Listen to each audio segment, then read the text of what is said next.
जय श्री कृष्ण। नमस्कार। श्रीमद् भगवद गीता के अध्ययन की श्रृंखला में 9वें अध्याय राज विद्या राजगुह्य योग के आज के सत्र में सभी साध्यायियों का स्वागत एवं अभिवादन। ओमकार के नाद के साथ प्रार्थना करेंगे। आ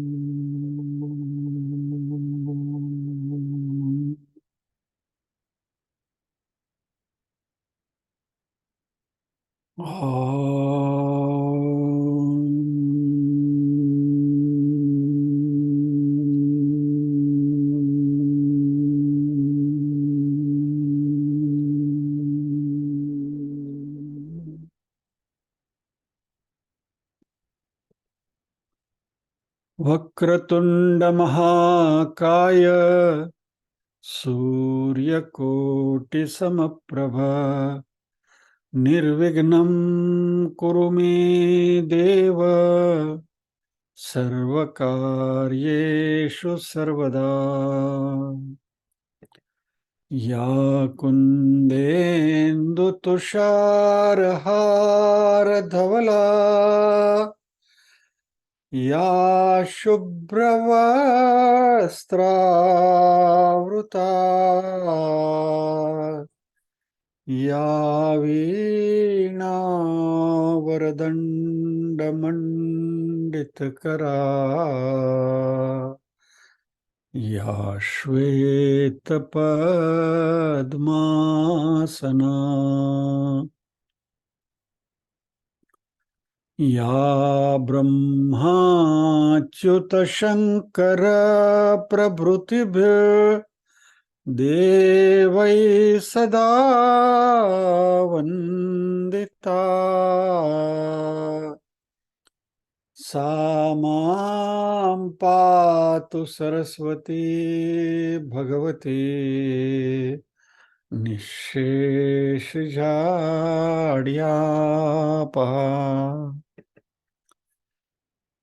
वसुदेवसुतं देवं कंसचाणूरमर्दनं देवकी परमानन्दं कृष्णं वन्दे जगद्गुरुम्। ॐ सहना भवतु सहनौ भुनक्तु सह वीर्यं करवावहै तेजस्विनावधितमस्तु मा विद्विषावहै। ॐ शान्ति शान्ति शान्तिः। यत्र योगेश्वर कृष्णो यत्र पार्थो धनुर्धरः तत्र श्रीर्विजयो भूतिर्ध्रुवा नीतिर्मतिर्मम।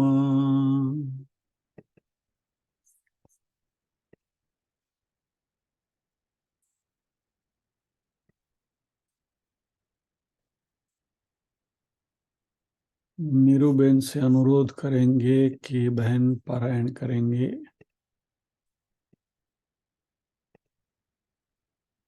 नीरूबेन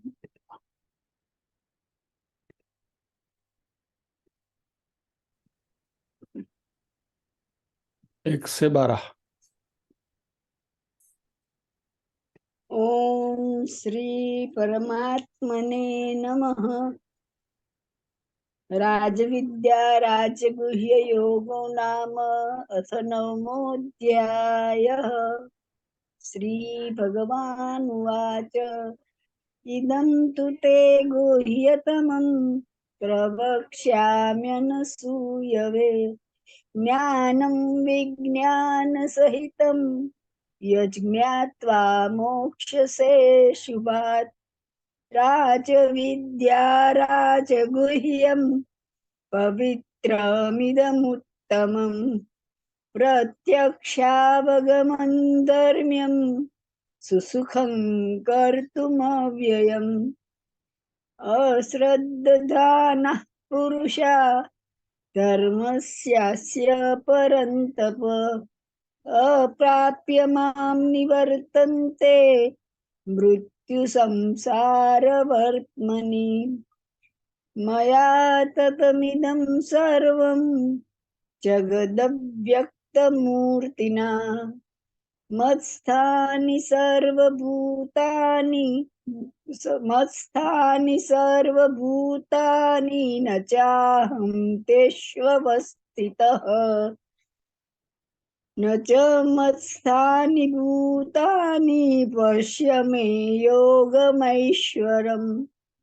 भूतभृन्न च भूतस्थो ममात्मा भूतभावनः। यथाकाशस्थितो नित्यं वायुः सर्वत्र गो महान्। तथा सर्वाणि भूतानि मत्स्थानीत्युपधारय। सर्वभूतानि कौन्तेय प्रकृतिं यान्ति मामिकाम्। कल्पक्षये पुनस्तानि कल्पादौ विसृजाम्यहम्। प्रकृतिं स्वामवष्टभ्य विसृजामि पुनः पुनः। भूतग्राममिमं कृत्स्नमवशं प्रकृतेर्वशात्। न च मां तानि कर्माणि निबध्नन्ति धनञ्जय। उदासीनवदासीनमसक्तं तेषु कर्मसु। मयाध्यक्षेण प्रकृतिः सूयते सचराचरम्। हेतुनानेन कौन्तेय जगद्विपरिवर्तते। अवजानन्ति मां मूढा मानुषीं तनुमाश्रितम्। परं भावमजानन्तो मम भूतमहेश्वरम्। मोघाशामोघकर्माणो मोघज्ञानाविचेतसः। राक्षसीमासुरीं चैव प्रकृतिं मोहिनीं श्रिताः। जय श्री कृष्ण।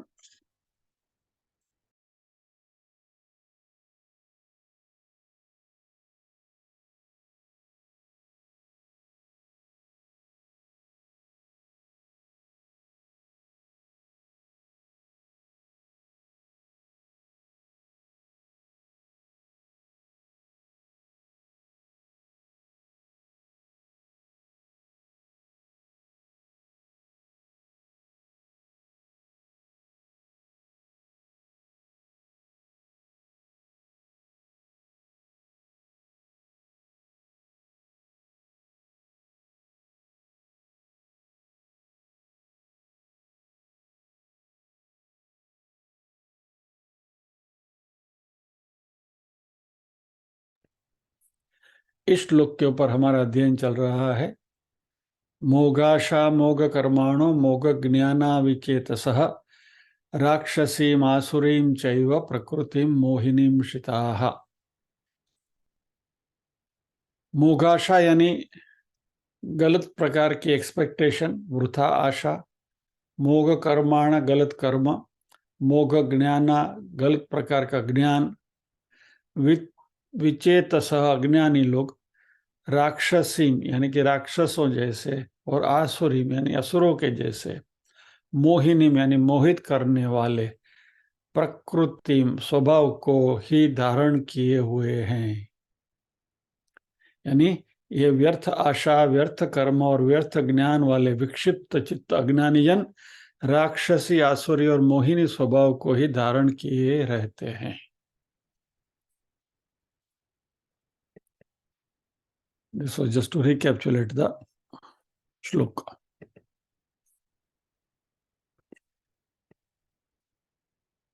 ये विस्मृति का रोग है ना, हम सबको है, तो इसलिए थोड़ा 2 कदम पीछे जाके आगे बढ़ना जायज है। ओके, तो हम बात कर रहे थे मोघाशा की। मोघ आशा यानी गलत प्रकार की इच्छाएं।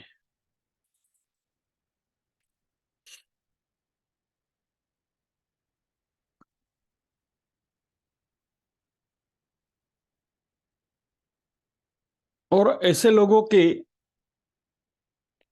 जो इच्छाएं होती हैं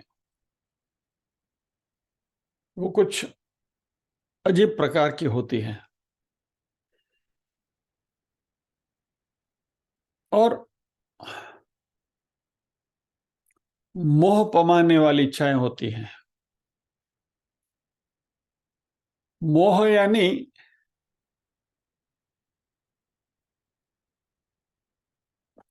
समथिंग विच इज अनडिजायरेबल। क्या?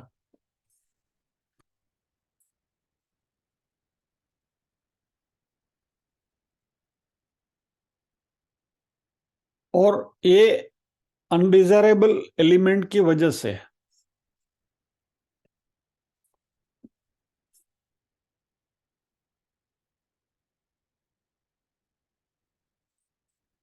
Okay, let us put it this way, क्योंकि हमने अभी विवेक चूड़ामणि के अध्ययन में इस बात की चर्चा करी थी कि हमें 9 प्रकार के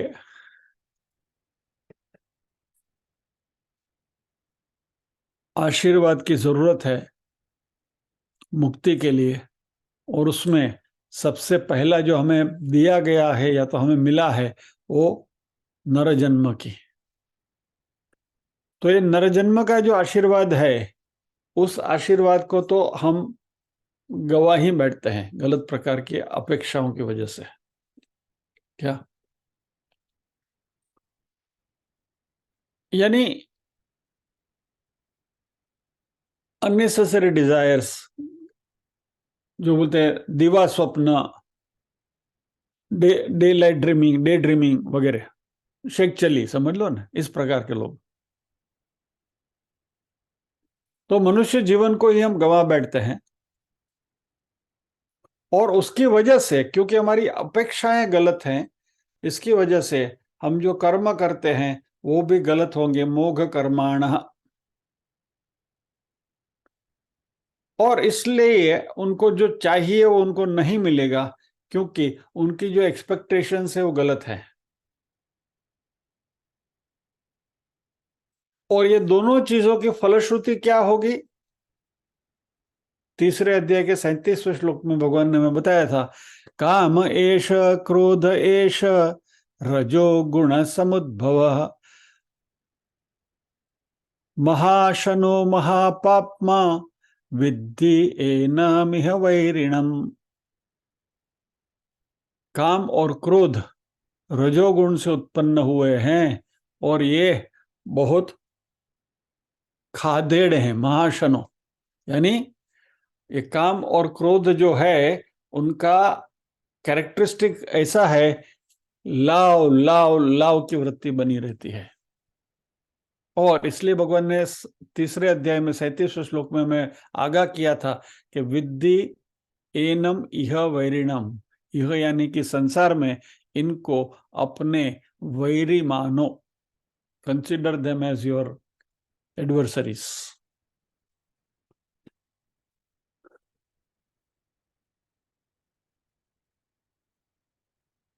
ये जो गलत अपेक्षाएं हैं ये हमें ग्रीडी बनाती है और ये ग्रीड की वजह से हम बहुत कुछ नहीं करने जैसे कर्म कर बैठते हैं, दैट इज मोघ कर्माण। और ऐसे लोगों के लिए कृष्ण ने क्या कहा, राक्षसीम आसुरीम चैव प्रकृतिम मोहिनीम श्रिताः। वो जो भी काम करेंगे वह कुछ अपेक्षा सकाम कर्म करेंगे और कुछ लालच से करेंगे, काम प्रधान कार्य करेंगे, क्रोध प्रधान कार्य करेंगे, और उनके जो भी कार्य हैं वह मोहग्रस्त हैं, यानी कि राग और द्वेष से मिले हुए हैं। राग यानी कि अटैचमेंट और द्वेष यानी कि हेट्रेड। तो जो राग है वो राक्षसी है और द्वेष है वो आसुरी है। या भगवान ने जो कहा ना, राक्षसीम आसुरीम चैव प्रकृति मोहिनीम श्रिताम।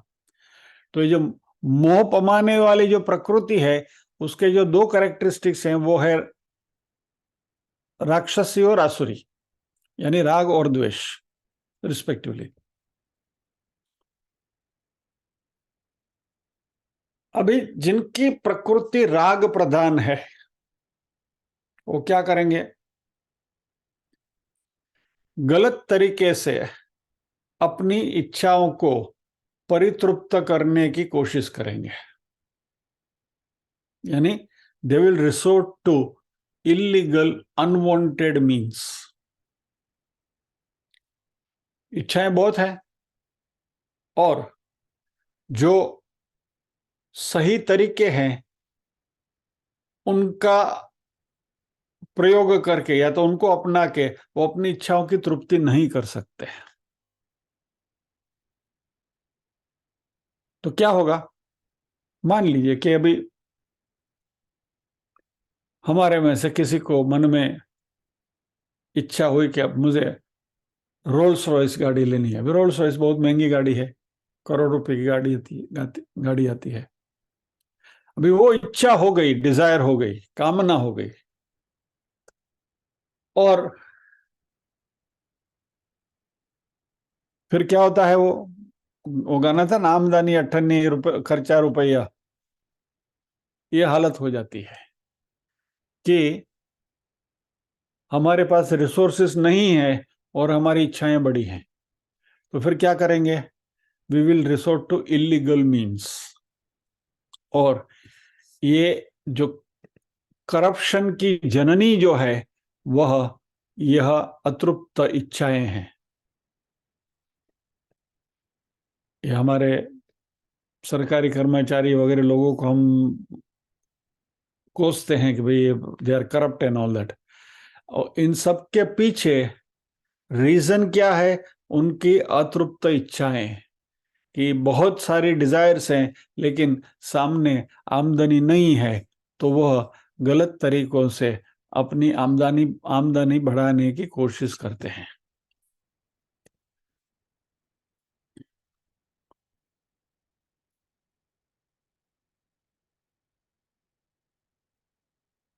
और ये जो उनका लोभी स्वभाव है, ग्रीडी नेचर है, उसको भगवान यहाँ राक्षसी प्रकृति कहते हैं। उसमें क्या होगा, बहुत समय पहले एक वाकया मैंने पढ़ा था। एक सीधे साधे लड़के को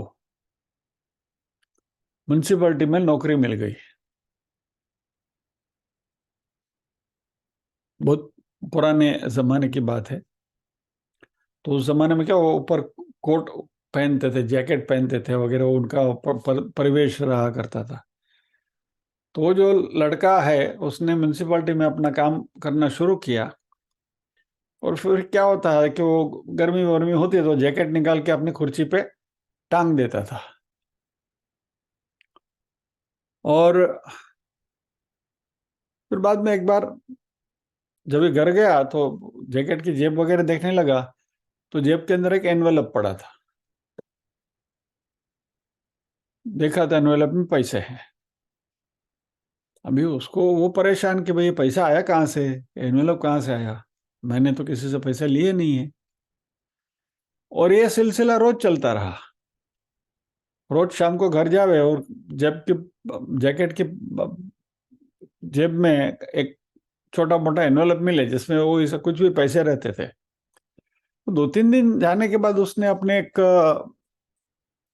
कलीग से पूछा, लड़का सीधा था, तो उसने पूछा कि भाई ये क्या है, रोज मैं घर जाता हूँ और मेरी जेब में एनवेलप निकलता है, उसमें से पैसे निकल। तो कलीग ने बोला चुप, आवाज नहीं करने का, ये यहाँ का शिरस्ता है, यहाँ की सिस्टम है। तो बोला वो क्या है? बोला दिन भर में जो भी घूस मिलती है ये सब हम बांट लेते हैं, और ये तेरे हिस्से का पैसा आ रहा है, तो चुपचाप लेके घर चला जा बस। ठीक है, फोकट के पैसे मिलने लगे। अभी लोभ बढ़ने लगा। तो अभी तक अपना जो काम था उस ठीक तरीके से कर रहा था, लेकिन अभी लगा कि ये तो रास्ता अच्छा है। तो फिर जो सीधे तरीके से अपना काम करता था वो फिर बाद में वो सब ट्रिक सीखने लगे, भाई तुमको तुम्हारा काम कराना है तो इतने पैसे दे दो, ये दे दो, वो दे दो, घूस खाना शुरू किया। और फिर तो लालच लालच है ना, बढ़ती जाती है। तो क्या होता है कि यह राग प्रधान, काम प्रधान जो वृत्ति होती है वह हमें हमारे लेजिटिमेट मार्गों से अलग कर देती है और गलत रास्ते पर ले जाती है। तो शुरुआत में तो उसने सोचा कि चलो ठीक है, चल रहा है चलने दो, मैं तो कुछ नहीं करता हूँ, अभी जेब में पैसे आ जाता है तो आने दो। लेकिन गलत रास्ते से आया हुआ पैसा जो है वो बुद्धि को भ्रष्ट करता ही है। और फिर स्वभाव राजसी में से आसुरी बनने लगता है।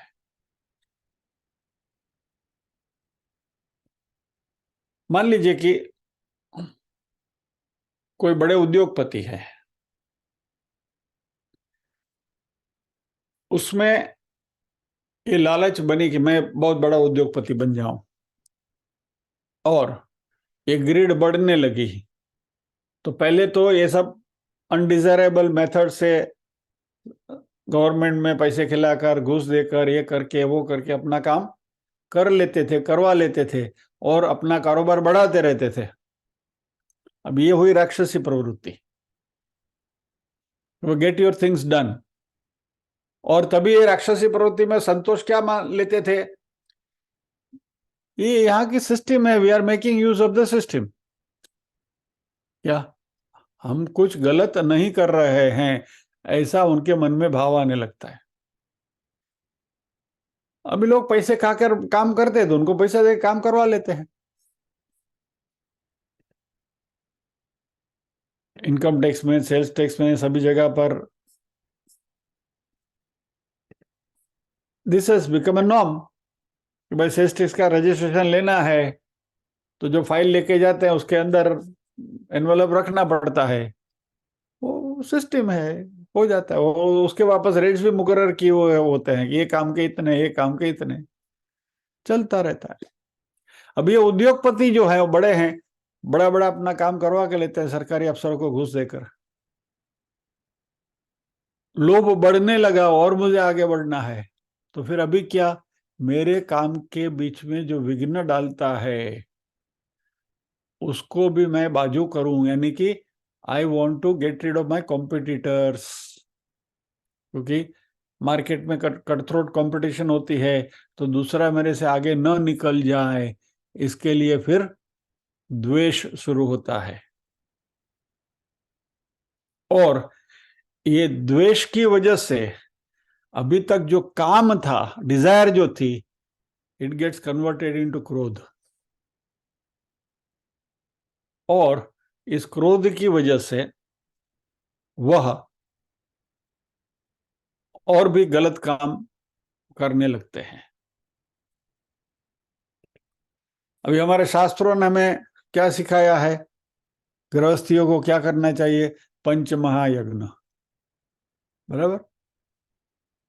ब्रह्म यज्ञ, देव यज्ञ, पितृ यज्ञ, भूत यज्ञ, अतिथि यज्ञ, ये सब यज्ञ हमें एज ए गृहस्थी करना चाहिए। ये बात हम बार बार कर चुके हैं।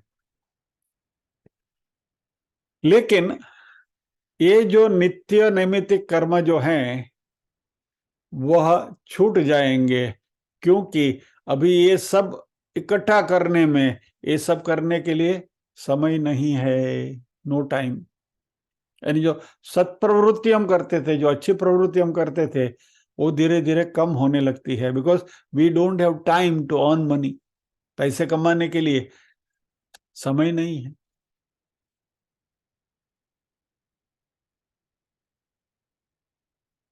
जस्ट ट्राई टू रिकलेक्ट, ये बात हमने करी है, दोबारा जस्ट आई एम रिपीटिंग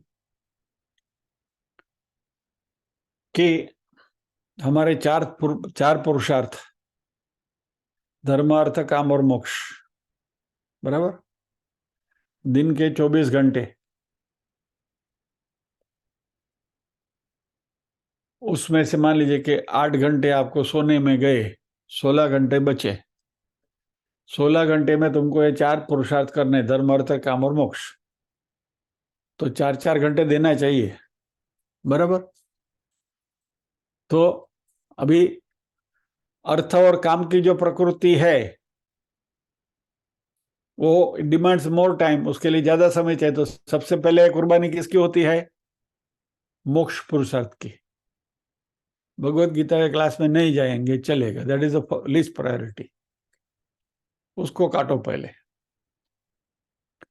और भी लोभ बढ़ने लगा, डिमांड बढ़ने लगी, टाइम के ऊपर प्रेशर बढ़ने लगा, तो भी सुबह जब उठकर भगवान की पूजा करते थे आधा घंटा, वो धर्म पुरुषार्थ बंद हो गया, उधर कटौती आई। क्योंकि ये जो ये जो मोह है, यह हमें, ग्रीड, लालच जो है, वो हमें मोक्ष पुरुषार्थ से और धर्म पुरुषार्थ से विमुख करते हैं, और हम ज्यादातर ये काम और अर्थ प्रदान हो जाते हैं।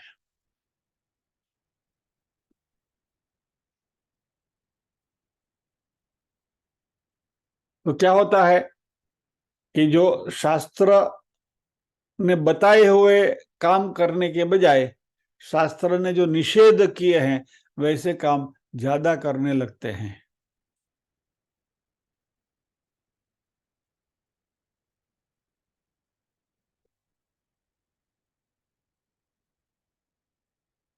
क्या होता है कि पहले गलत काम आदमी जब भी शुरुआत करता है ना, तो वह एक छोटे से स्टेप से शुरुआत होती है।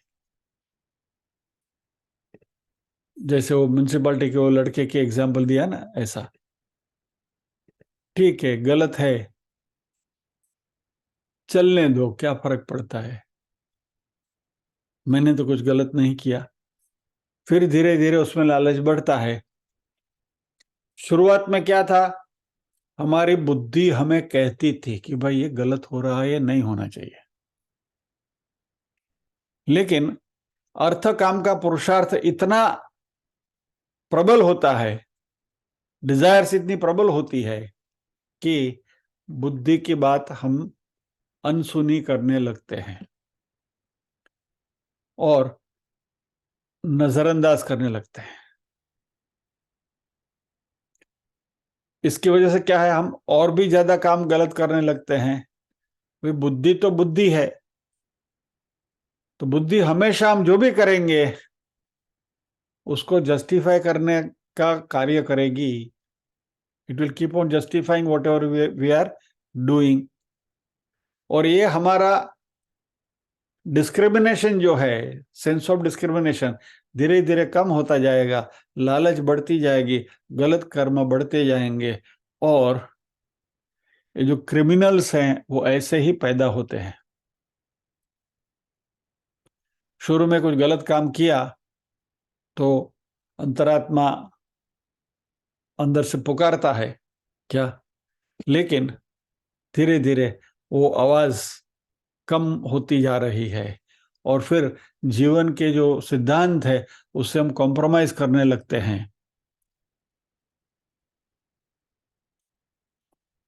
फिर क्या होता है कि पहली बार होता है थोड़ा कॉम्प्रोमाइज हुआ, दूसरी बार हुआ और भी कॉम्प्रोमाइज किया, उसको जस्टिफाई किया, चलता है ये तो सब ऐसा ही है, कलयुग है, एवरीथिंग इज जायज वगैरह, ये करते करते करते करते करते एक ऐसा स्टेज आ जाता है कि you go beyond a point of no return, irreparable damage. આપણે કહીએ ને ગુજરાતી વન ઠેલા, વંઠી જાય પછી।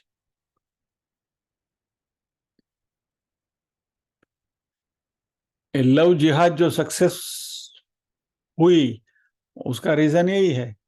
क्या वो बच्चियां जो उसमें ट्रैप हुई थी उनको पता नहीं है क्या कि वो क्या कर रही हैं? It starts with that.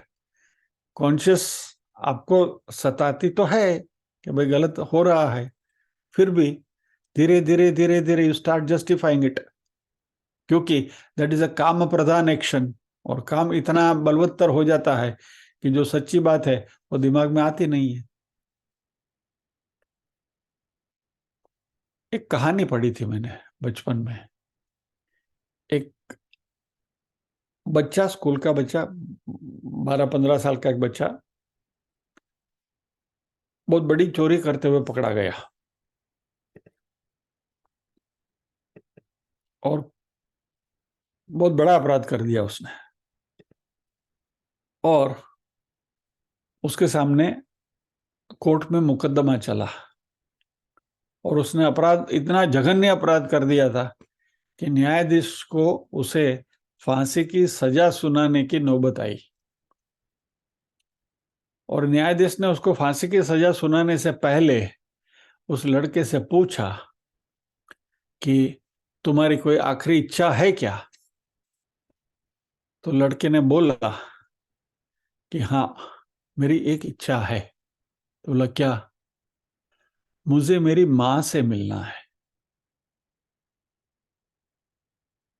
तो बोला ठीक है, माँ से मिलना है, और लड़के को माँ से मिलना है तो उसमें कोई बड़ी बात नहीं है। तो लड़के की माँ को बुलाया गया और उसको लड़के के सामने खड़ी करी कि भाई तुम्हारी माँ है, जो भी आप बात करना है कर लो और तुम्हारी आखिरी इच्छा है पूरी कर लो। लड़के ने, वॉज, एक तो गुनेगार तो था ही, वॉज वेरी वाइल्ड, सीधा झपट मार के माँ का नाक अपने मुंह से काट लिया दांत से। ये कहानी मैंने पढ़ी थी। मानो नाक कापी नहीं। सन्नाटा कोर्ट में, ये क्या किया? माँ का नाक काट दिया। बोला वो इसी के लायक है। बोला क्यों? क्योंकि मुझे क्रिमिनल इसने बनाया। माँ ने तुम्हें क्रिमिनल बनाया? बोला हाँ। कैसे? तो बोला जब भी मैं स्कूल में था तभी किसी की पेंसिल चुरा के लाया, तभी मेरी माँ ने मुझे डांटा नहीं, रादर उसने मुझे प्रोत्साहित किया, तब आया ठीक है बच्चा, अच्छा है, ले पेंसिल अच्छी है यूज कर। और धीरे धीरे मैं छोटी मोटी चोरियां करने लगा। मेरी माँ ने कभी मुझे टोका नहीं, जो उसको करना चाहिए था, और आज जहां मैं हूं वो इसकी बदौलत हूं। तो अभी यहां तो बात हुई माँ की, लेकिन यही बात हम हमारी बुद्धि के ऊपर भी रख सकते हैं ना, कि हमारी बुद्धि ने यदि हमें नहीं टोका तो हम गलत रास्ते पर आसानी से जा सकते हैं।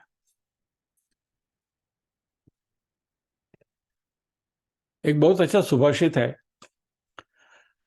वनानि दहतो वहने सखा भवति मारुतः, स एव दीपनाशाय कृषे कस्यास्ति सौहृदम। यानी जब भी अग्नि बड़े बड़े वन को जलाती है, बराबर, वाइल्ड फायर जो वन में होता है, जब भी उसका प्रचंड और शक्तिशाली रूप होता है तो हवा उसको बढ़ाने में सहायक बनती है। वही हवा जब भी अग्नि का निर्बल स्वरूप होता है, दिया होता है, तो उसको बुझा देती है। यानी तात्पर्य यह है कि कमजोर से कोई मित्रता नहीं करता, ये सुभाषित कहता है। लेकिन इसको हमें उल्टे संदर्भ में लेना है कि जब भी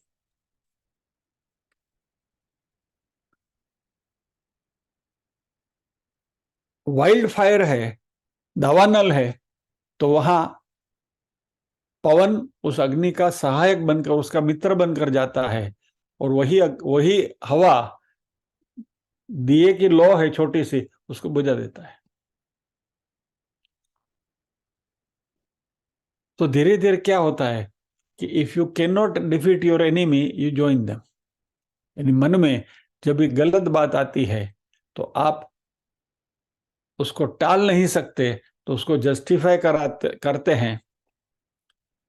और ये जो काम्य निषिद्ध कर्म जो हैं, वो धीरे धीरे राजसिक होते हुए, आसुरिक बनते हुए, और बड़ा दावानल का स्वरूप जब भी पकड़ लेती है, और तभी हमारी बुद्धि उसको रोक नहीं सकती, और फिर उसको सहायक बनती है। जैसे दावानल में पवन अग्नि का सहायक बनता है, हालांकि वही पवन दिए की ज्योत को बुझा सकता है।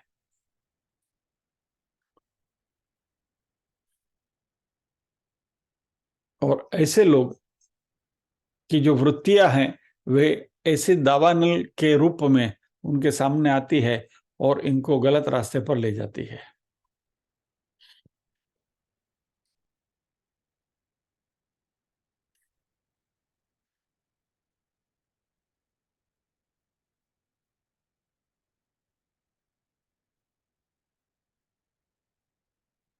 इस श्लोक में और भी कुछ बातें करनी है, बट आज नहीं करेंगे। Let us pause here. पीछे का थोड़ा सा अनुसंधान कर लेते हैं। आज वैसे भी शरद पूर्णिमा है और ग्रहण भी है। लवे शरद पूर्णिमा के दिन कांजी रास नहीं खेलेंगे, ग्रहण है इसलिए। चंद्र का ग्रहण है, तो अभी उसमें आज कुछ रास वास होगा नहीं। लेकिन लास्ट टाइम जो हमने जो बात करी थी शंकराचार्य जी के दक्षिणामूर्ति स्तोत्र की, नाना छिद्र घटान की जो बात करी थी, जो घट घट की जो डेफिनेशन और उसके लिए बात करी थी, उसके संदर्भ में थोड़ी सी बात उसका अनुसंधान में कर ले। अभी कान्हा के रास की बात आज नहीं करेंगे, लेकिन जो महारास चल रहा है इस ब्रह्मांड में, उसकी एक छोटी सी बात करते हुए आज के शरद पूनम में ये रास को भी थोड़ा हम न्याय देंगे। एक बहुत अच्छी रचना है,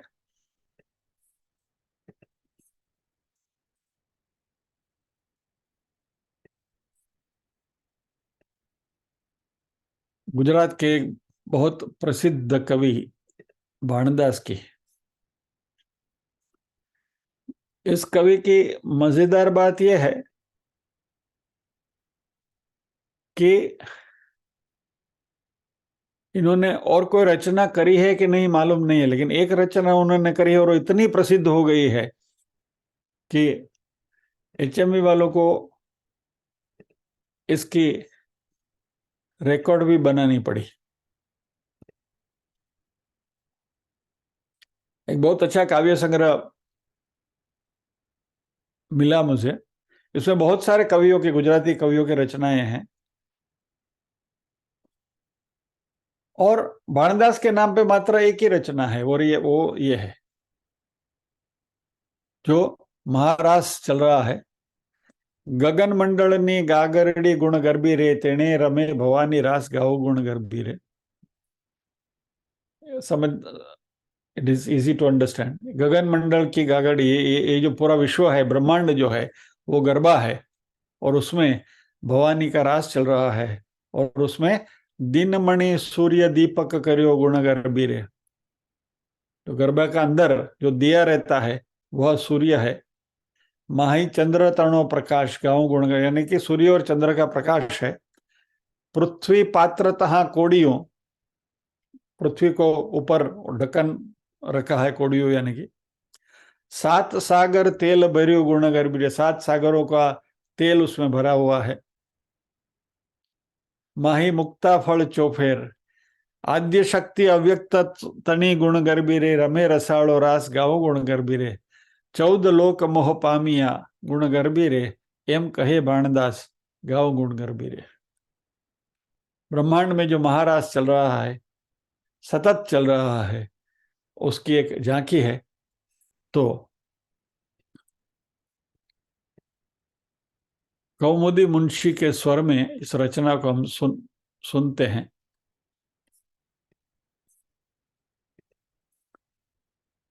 कौमुदी मुंशी जी गुजराती संगीत का एक, क्या कहें, बहुत बड़ा नाम है, महासूर्य है।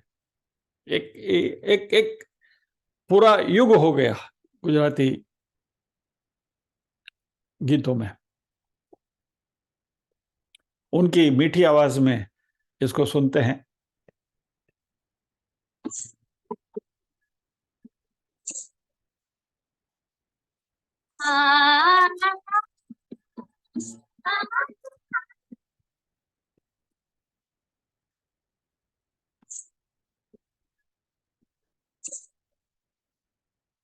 नहीं?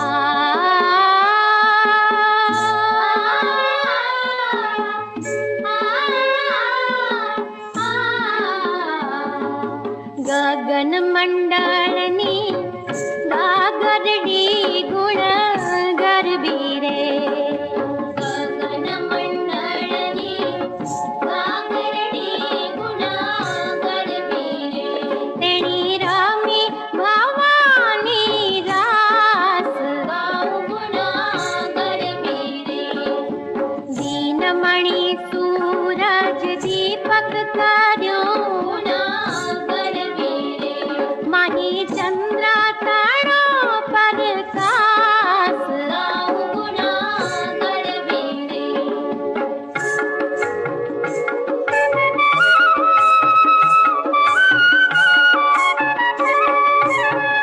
पृथ्वी पात्रत्या कोड़ियो गुण गर्भीरे,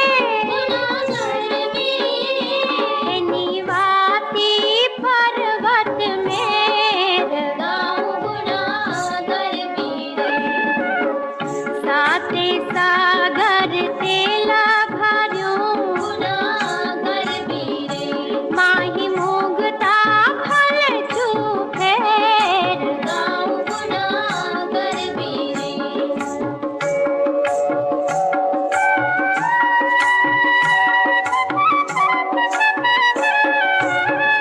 हावर जंगम भस्म भर्यो गुण गर्भीरे, हेम सुंदर सकल विभाग गाऊ गुण गर्भीरे, शील पर गादी कच्छा पानी गुण गर्भीरे, एनी ऊंधेड़ी शेषनाग गाऊ गुण गर्भीरे।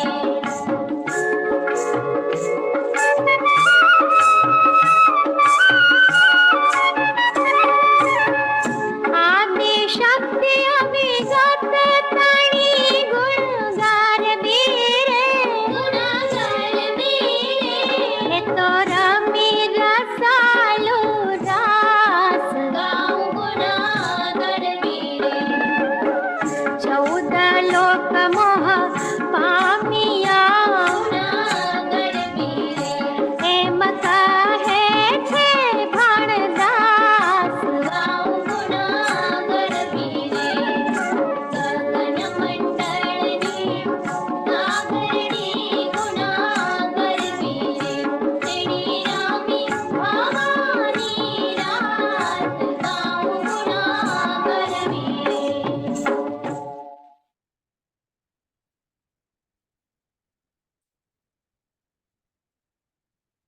ये दो लाइन को जरा देख लें। पृथ्वी पात्रतः कोड़ियों, कोड़ियों यानी गर्भो है वो, गर्भे के ऊपर रखा हुआ ढक्कन कोड़िया नहीं।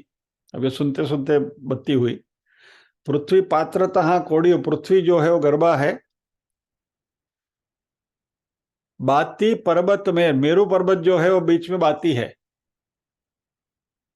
और 7 सागर तेल भर्यो, 7 सागर का तेल है अंदर। और माही मुक्ता फल चोपेर, यानी कि अंदर जो लौ है, वो लौ आत्मा की जो लौ है वो मुक्ता फल, यानी कि जो कॉन्शियसनेस है, सुपर कॉन्शियसनेस, वो हो मुक्ता फल चोफेर। और आद्य शक्ति अव्यक्त तणी गुण गर्भीरे। एक लाइन इसमें नहीं दी गई है। सिर पर गादी कच्छपनी गुण गर्भीरे, અને તેની ઊંઢેણી शेष नाग गावो गुण गर्भीरे। वो विष्णु जी जो शयन कर रहे हैं, महाशयन कर रहे हैं, उसकी बात है उसमें। यानी बेसिकली ये जो सारी रचना है वो इस ब्रह्मांड में जो महारास चल रहा है उसका एक उनकी एक झांकी भानदास जी ने इस रचना में करी है। तो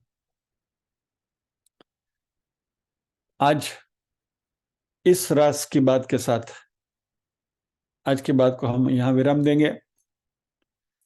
इस श्लोक में कुछ और भी बातें करनी है, लेकिन सोचा कि अभी वो शुरू करेंगे तो उसके लिए समय कम रहेगा, तो यहीं विराम लेते हैं और आज के सत्र को हम यहाँ पॉज करते हैं।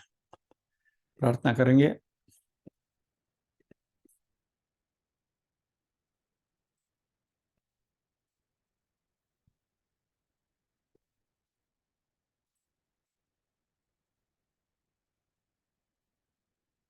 ओम असतो मा सद्गमय, तमसो मा ज्योतिर्गमय, मृत्योर्मा अमृतंगमय। सर्वेषां स्वस्तिर्भवतु, सर्वेषां शान्तिर्भवतु, सर्वेषां मंगलं भवतु, सर्वेषां पूर्णं भवतु। लोका समस्ताः सुखिनो भवन्तु, लोका समस्ताः सुखिनो भवन्तु। नाहं कर्ता हरिः कर्ता, हरिः कर्ता हि केवलम्। ओम शांति शांति शांति।